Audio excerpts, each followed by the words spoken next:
This is the Indy 11 Coaches Show, brought to you by your Central Indiana Ford dealers. Sit back, relax, and enjoy a beverage from 450 North Brewing, the official beverage of the Indy 11 Coaches Show. Now, let's get an inside look at the players, tactics, and opponents with Indy 11 head coach Sean McAuley. This is the Indy 11 Coaches Show, episode 4, along with Sean McAuley. I am Ian Gilmore. Thank you for joining us once more. The Indy 11 Coaches Show, brought to you by your Central Indiana Ford dealers. Before we get going today, I just want to take a word. We lost a member of the Indy 11 family recently. Scott Allen, our PA announcer, passed away.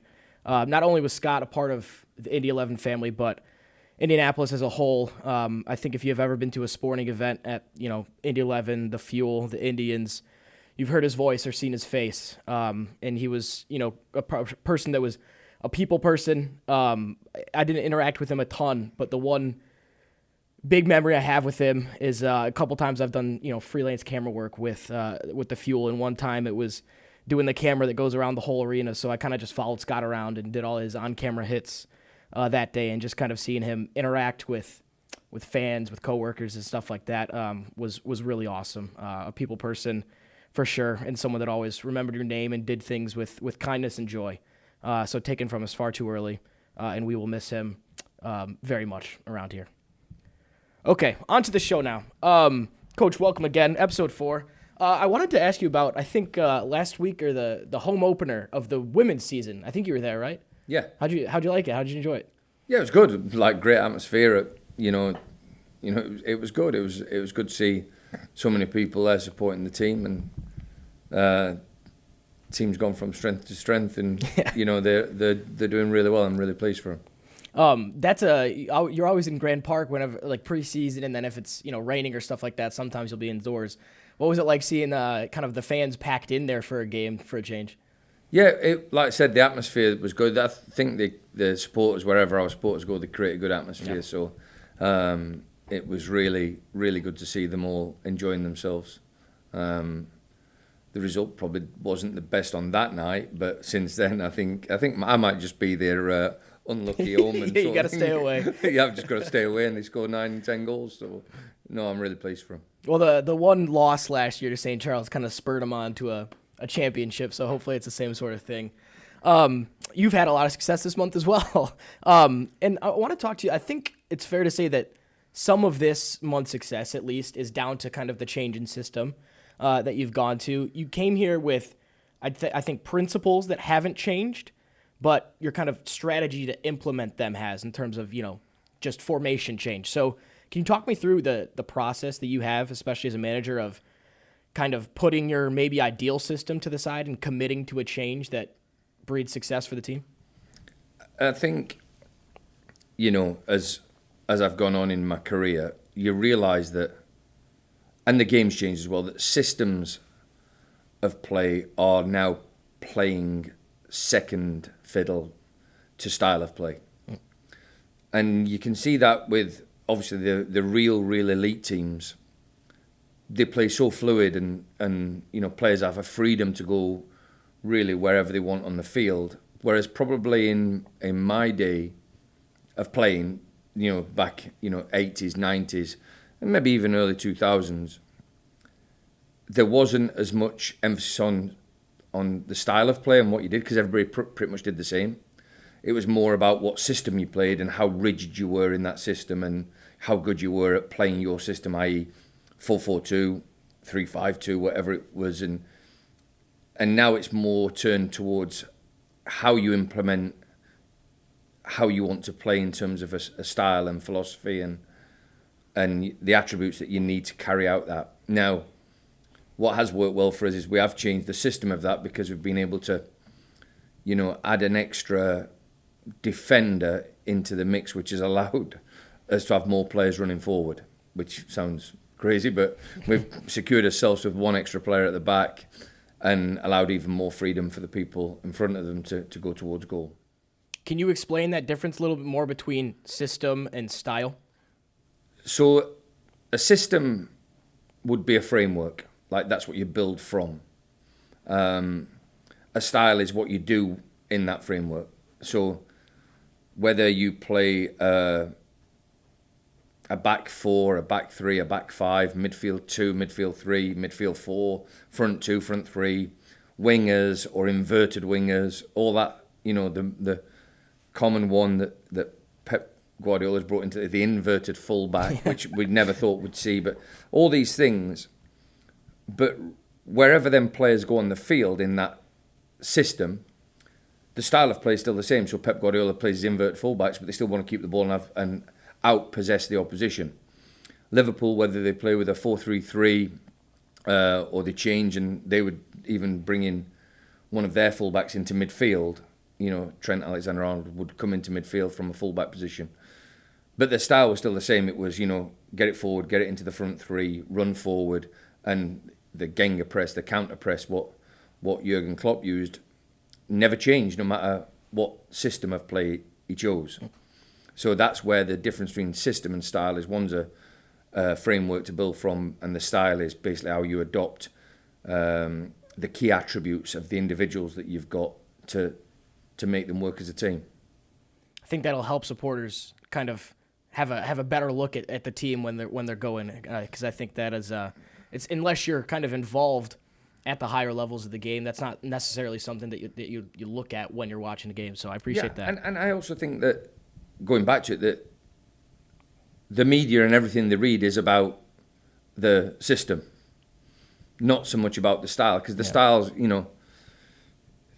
I watched the Louisville game last night, and the interpretation of the style is they probably play very similar to how we play. They want to get it into the wide players and get crosses in, but yet the narrative for their game is completely different to ours, because they've been probably more successful at it and doing it for longer. Yeah. So it's easier to talk about systems and where players are stood and situated, like on I would say, like a schematic or a sheet of paper, a tactical sheet of paper, or where the players are grouped, in the media before the game, whether it's a back four or a back three.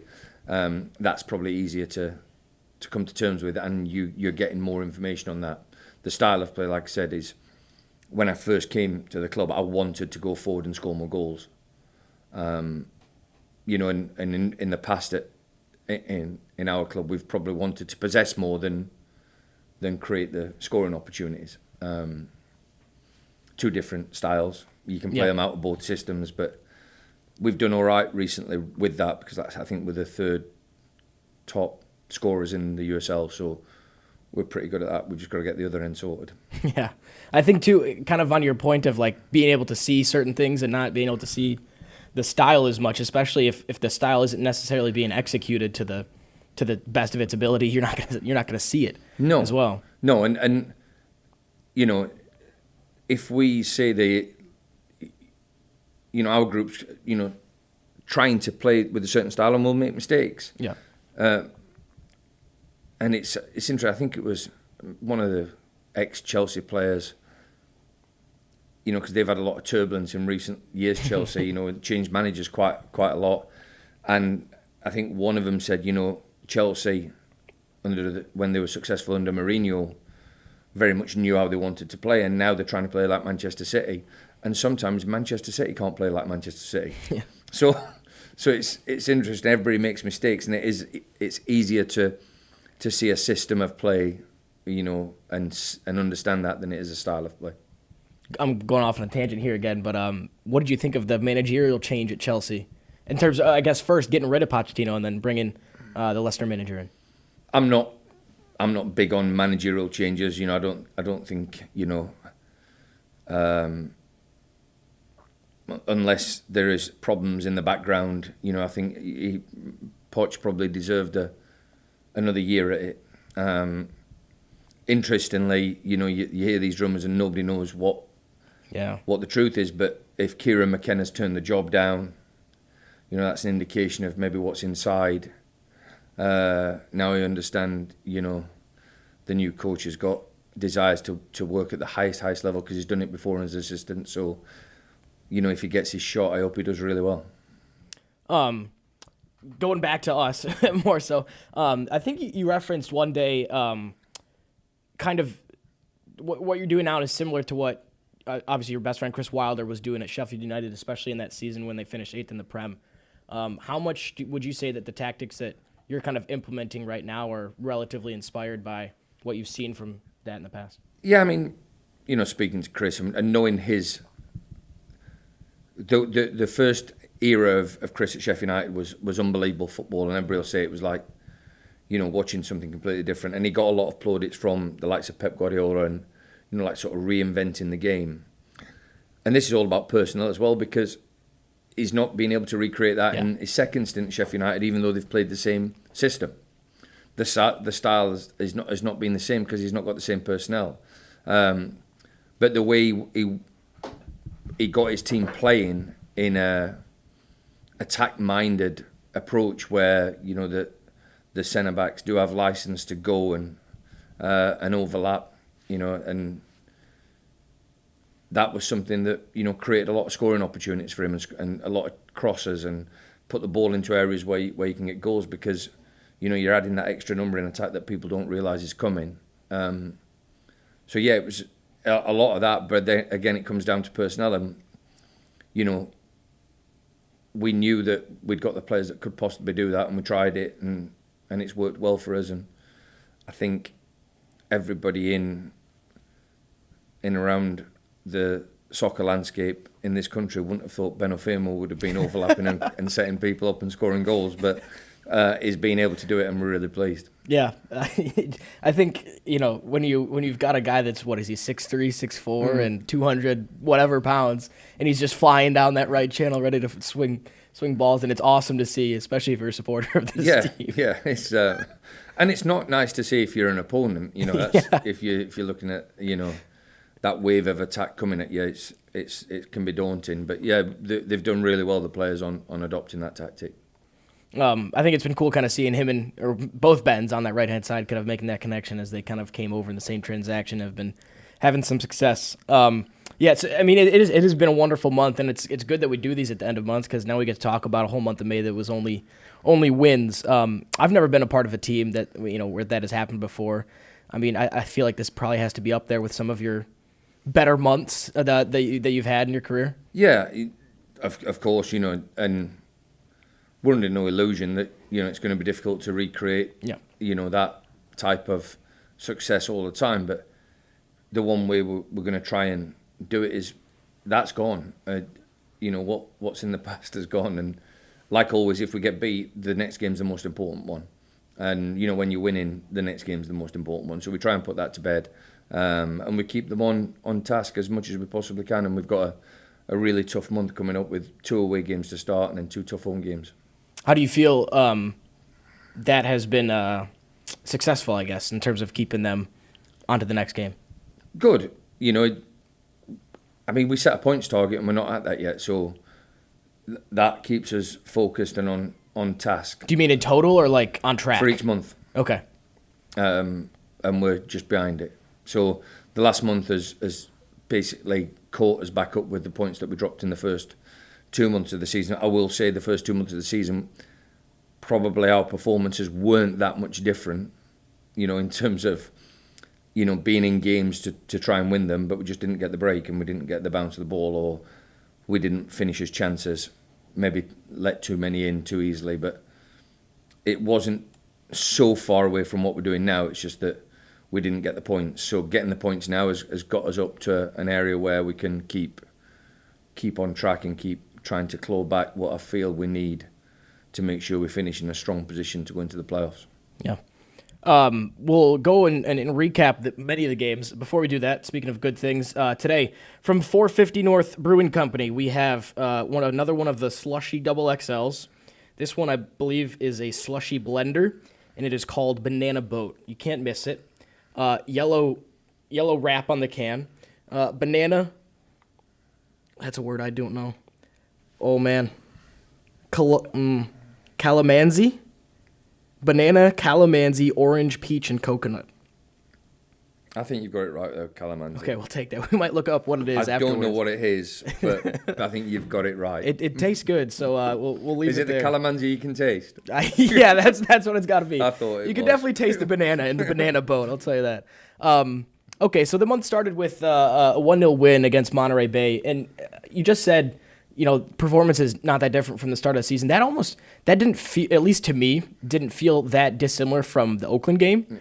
But obviously this time the result is different. I'd have you talk about that first, just kind of, the difference from game one to another away game in California a little bit later. Yeah, like I said, I thought if I was analysing all the performances, maybe the first one against Oakland is one of the best games that we've played. In terms of creating chances, dominating the game, dominating the ball, putting the opponent under pressure all the time.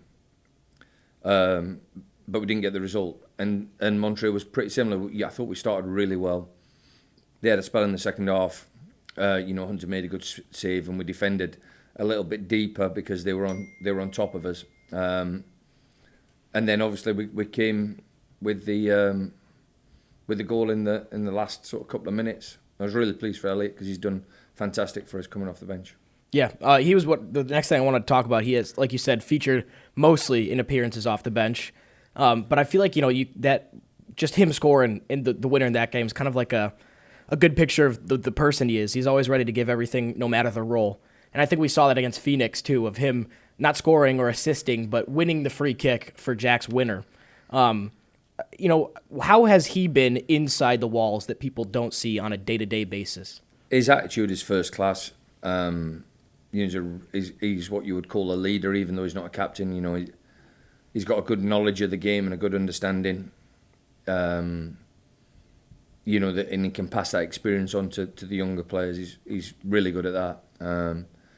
And then, we've only played a third of the season, so, even though he's not started, if he keeps his performances going the way they're going, when he does get his start, because that'll happen naturally, it might happen through a loss of form, injuries, suspensions.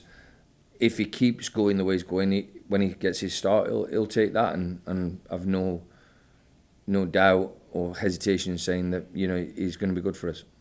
How can a late winner away from home like that kind of, obviously they didn't kickstart, because I think North Carolina the game before was the start of the winning streak, but how can that sort of galvanize a group? It does, because I think at that game we jumped significant places. I think we might have jumped to 6 or something like that. Yeah, it was congested enough that 3 points were big. We took a real leap, and I want to say maybe it was the last game of the weekend or last game of the day. Yeah, I think it was a 10 or 10:30 Eastern kickoff. Yeah, so we knew that the result would get us into a better league position than, even though the points there, it's nice to look that your name of the team is higher than what it was prior to the start of the game, and it jumped significantly, which led then to a little bit more, I would say, belief in us, going in the right direction. Yeah. I'll mention Open Cup separately in a moment. The next league away game was at Miami, who now are really struggling, but any away game against a team that's struggling can be tricky, especially if things go wrong near the beginning. So what was the biggest factor of kind of ensuring victory in that one? With that game, we did decide to, give Lawrence and Gibbo the start in midfield, because I felt as though bringing like the likes of Jack and Cam off the bench would give us, a lift if we needed it. And it would also, if we were up in the game, give the opposition a mindset of, oh no, how do we get back in when you bring in that quality of player on the field. So I was really pleased that they got the start. It was disappointing that we lost Callum so early. Because his experience when I changed the midfield in front, I thought his experience would be valuable to us, knowing that he's got Lawrence, I think, made his debut there. So it was a bit disappointing to lose him. But then Josh O'Brien went in and has done fantastic. So, it was a tough game, and there was a spell in it in the second half where I thought, if they get a goal later, we might be in trouble. But I think overall our general play was stronger than theirs, and our ability to design and create goal scoring chances was quite high in that game. Aidan Stanley was immense. 17 crosses. Yeah. That was incredible. Player of the week, I think, that week. So good thing as well. The next league game was a big win against Hartford, home, or 4-1 at home.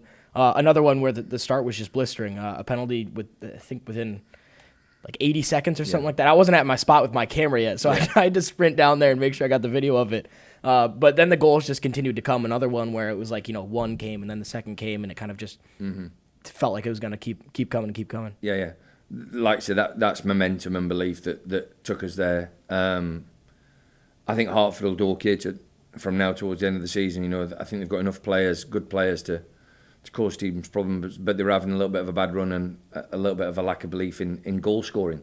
Not so much the defensive side. It was like they'd not scored a goal for a long time, and when you get 2 to 3 goals pretty quickly, I think we went in 3-0 up at half time in that one. I think the belief in the opposition then, if they've not scored for a long time, to get 4 goals in 45 minutes is tough.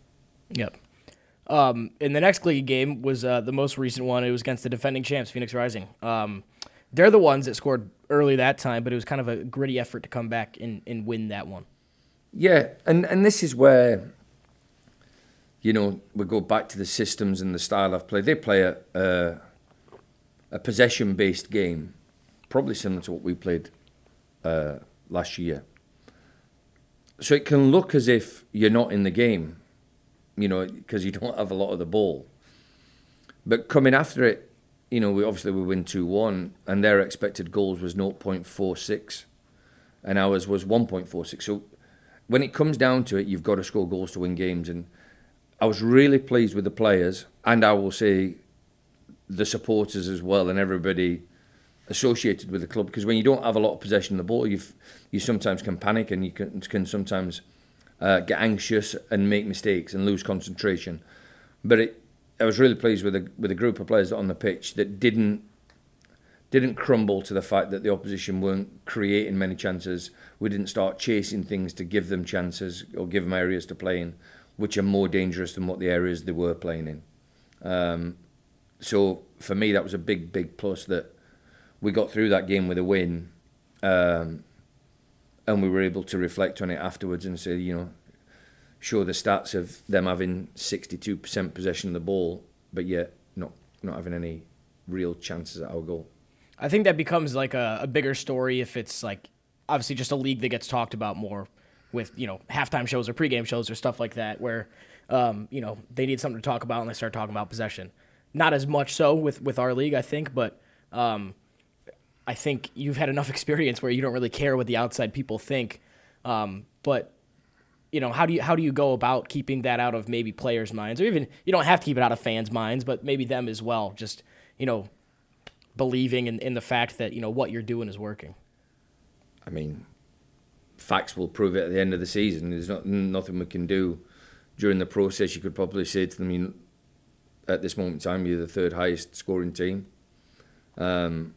We have had games where the possession's been a lot closer. Phoenix are completely a possession-based team. That might be down to where, they're situated and where they play the games. They might not be able to play with a more dynamic, approach where they can, play a more high-tempo, high-press type game. That might be what they've got to do because of where they're at. In terms of, the rest of the world and the halftime shows and stuff like that, I think people have come to realise now that possession's not the only factor that determines the result in the game. In fact, it's dropped a hell of a lot. We've talked about too that people used to look to possession, now they look to expected goals, but it doesn't really matter as long as the final score is what you want it to be. The final score is where it wants to be. You can get some indications, like I said. Goals are the ones that the score is the biggest stat. And then you work back from that. How do you score your goal? Well, you have shots. How do you create your shots? And are they a better value? Well, that's your expected goals. And then it's chance creation. Are you doing that? And, I would say a big indication of how the team's doing is goals scored and goal difference. And like I said, I think you might be able to get the stats up. During this run of however many league games it is, I think it might be 7 league games where we're unbeaten, I think we might have scored about 19 goals and conceded only 3, I think, something around that. So if the season was to start now, we'd be top of the league and running away with it. And if it was to end now, we'd be in the playoffs. But the indication of how you're doing as a team is based around scoring goals and goal differential. Yeah, and the big job is keeping it sustained and keep going. Yeah. One of the first things I do when I go back and watch the games, usually either Saturday night or Sunday, is I watch the post game and I watched the halftime. One, because I think not only Brad, but Rake is one of the best at what he does. And so obviously for this stuff, I'm trying to learn and get better too. But I always like hearing what you have to say and what the players have to say. And at halftime, especially as someone who has been in the dressing room at halftimes, I feel like you do a really good job of giving sort of like drawn back versions of your thoughts to Rake and Brad at half without necessarily like changing the content of it. So do you sometimes have to hold yourself back at halftime before you get in the dressing room about what you want to say? In terms of what you say to the broadcast? Probably. I mean, I don't know. I try and give an honest assessment. That's I'm not one for dressing things up to be different. I think players and everybody needs to know what you're thinking as a team. And if we're not playing well, I'll say we're not playing well. Then when I go in the dressing room, it can sometimes.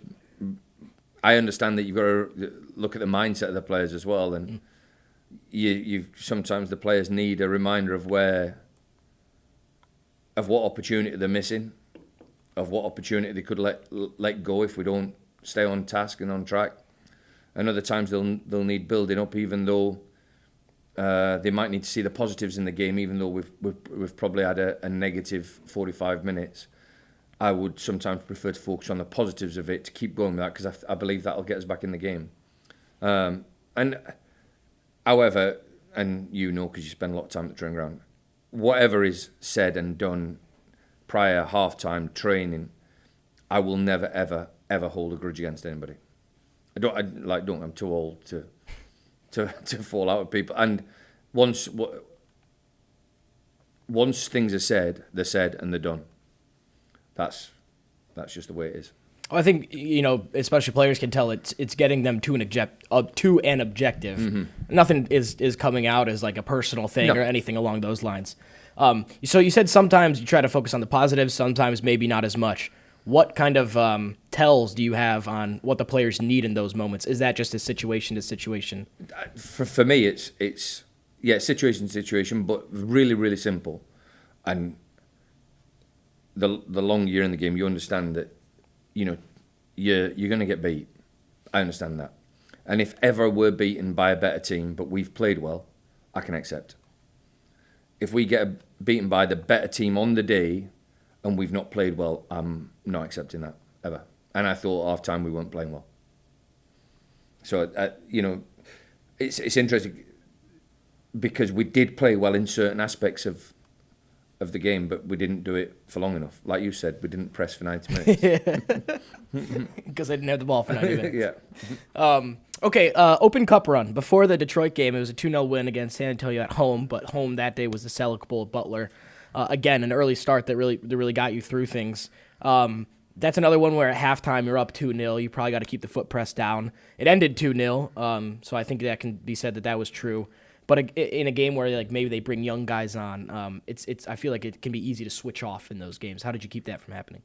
Yeah, I mean, the Open Cup's different as well because it's a knockout competition. So you got to really keep them focused on it. And it's interesting because I can't remember what round it was, but I think it was Tampa Birmingham, and Tampa were 4-0 up and it went 4-4. Yeah. So you do realise that no matter what the score is, 10 minutes to go, they were 4-0 up and it went to extra time. And so you've got to remind them of that fact that it's a knockout competition, so don't let yourselves down.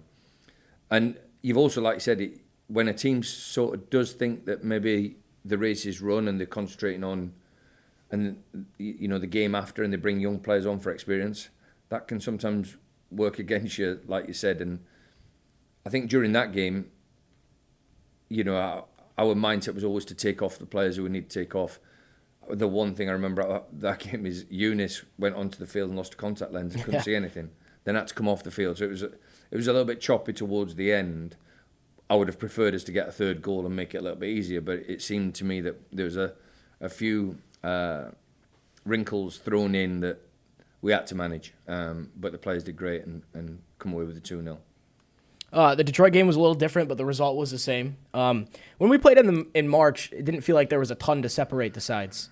But then, you play them again, it's 3-0 at half. What do you feel was the biggest difference between the game in March and the game in May? Not much really. We took his chances. I thought they were probably better in the game that we won, and we were 3-0 up. I thought they played okay last night as well for 30 minutes, and they get beat 5-1. So they're going to be a team that's going to be okay towards the end of the season, and somebody we might face if we do make a run playoffs, and so they're going to be a team that's going to be dangerous.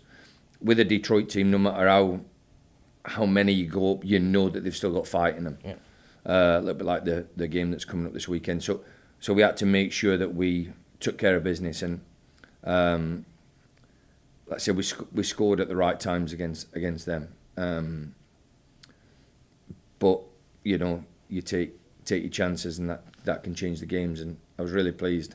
But in terms of how the game was between the two, I would say we're two evenly matched teams. They've won one, we've won one. I thought the one they won, we played better than them. And I thought the one we won, they were more in the game than what the scoreline suggested. Game 3 in October. We'll see him again. Yeah. That one, even as just the video guy, I was incredibly nervous, before and during that. I don't know if it's, the history I had with, working for them, and my buddies from them were here, and just thinking about, the shtick I'm going to get if it doesn't go our way. But I imagine when you're playing or coaching, those like nervousness feelings are even more heightened. But, you go through it, and I'm sure you find ways to kind of suppress those. How do you do that? How do you suppress those to not let it affect performance? How did you do it as a player, and how do you do it now as a manager? Do you even get them? Yeah. And you when people say when it starts to just become a job, you've got to enjoy it. It does become a job and a routine, and you just get used to the fact that this is the situation that you're going into. And it's not a case of you don't enjoy it or you want the pressure, but you just got to, as a player, you put your boots on, your shin pads, and you go out and you do your job. And as a coach, as long as, and I've said this to the players, as long as I know that they know what they need to do, and as long as I know that they can do what I want them to do, I think there's nothing much more you can ask. As long as they know the job, and as long as they can do the job, I think you're in a good spot.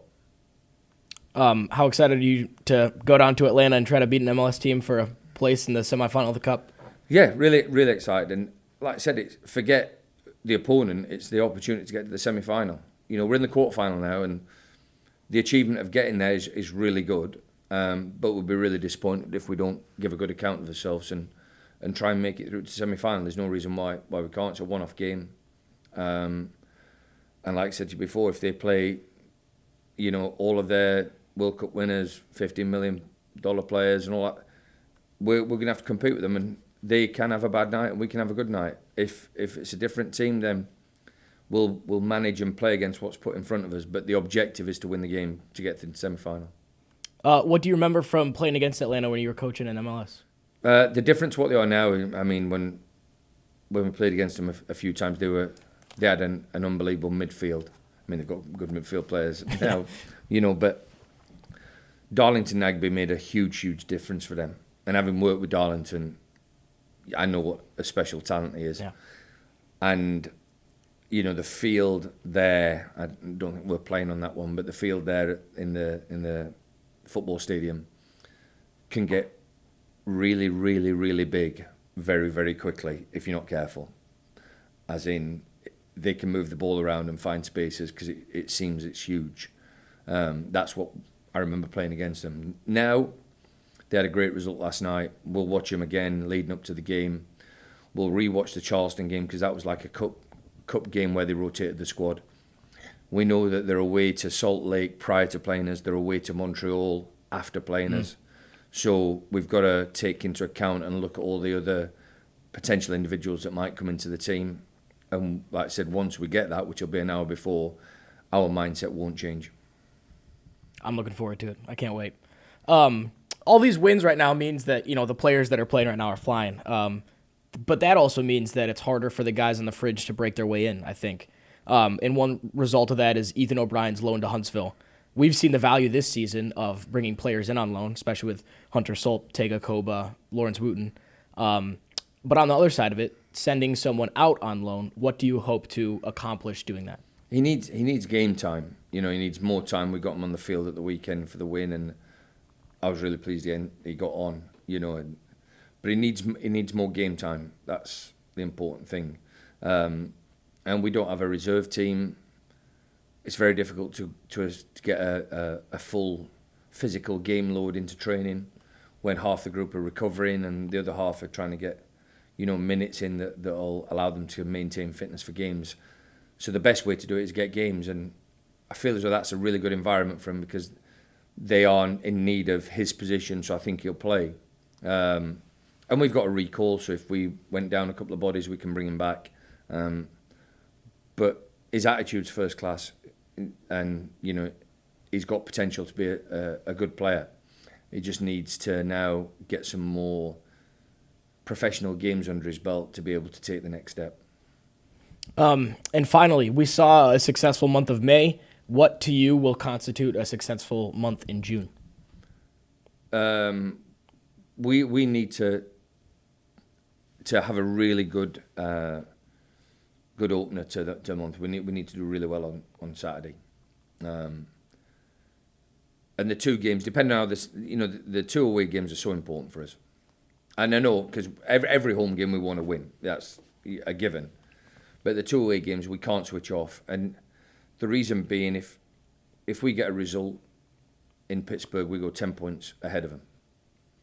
Depending how Birmingham get on this weekend, we could be playing them the week after. Again, putting 10 points between us and them, or I think it might be 9, depending on the result. But we're already, we can cause some separation in the next couple of weeks, which would be really good for us. Well, thank you, Sean. That's episode 4 of the Indy 11 Coaches Show, brought to you by your Central Indiana Ford dealers. Another thank you to 450 North Brewing. Today we had the Banana Boat Slushy Blender. Another shout out to the Indy 11 shop. Sean McAuley this week said that he liked my cap.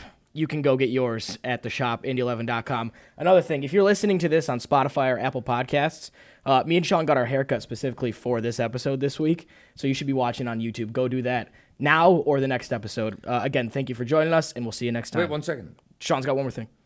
So you bought a hat after your haircut. Were you not expecting the haircut to go No. well? I bought this hat before. All right, so Yeah. So you're not pleased with your haircut, or you are? No, that's why I don't have it on. I would have put it on if I wasn't pleased with the haircut. Oh, it's a really nice hat and a really nice haircut. Thank Well you, done. Sean. I appreciate it. All right, we'll see you guys next time. This is the Indy 11 Coaches Show, brought to you by your Central Indiana Ford dealers. Be sure to like and follow this podcast and check out other great podcasts on the All Indiana Podcast Network. To watch the video version of this podcast, subscribe to the Indy 11 YouTube channel.